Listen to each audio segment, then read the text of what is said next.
பார்க்கிறார்.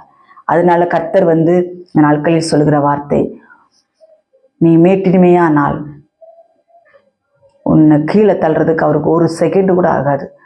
நாட்கள் கர்த்தர் எச்சரிப்பாய் சொல்கிறார், உன் மேட்டின்மையை தாழ்த்தி போடு, தாழ்த்தி போடு, தாழ்மை உள்ளவனாயிரு, உனக்கு நான் கிருபை அளிக்கிறேன்.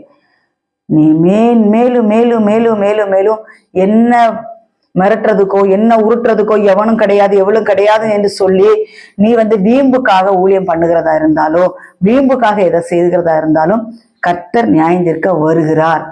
அவர் பூமியை நியாயத்தோடும் நீதியோடும் நியாயந்திருப்பார். ரொம்ப கேர்ஃபுல்லா இருந்து மனம் திரும்புங்க.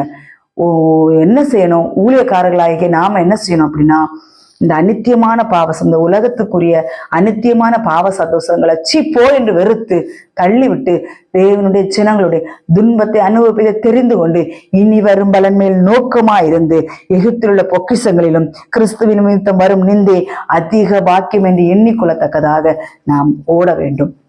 கிறிஸ்து எனக்கு ஜீவன், சாவு எனக்கு ஆதாயம் என்று ஓடக்கூடிய கூட்டத்தை தான் கர்த்தர் இந்த நாட்கள் எழுப்புகிறார்.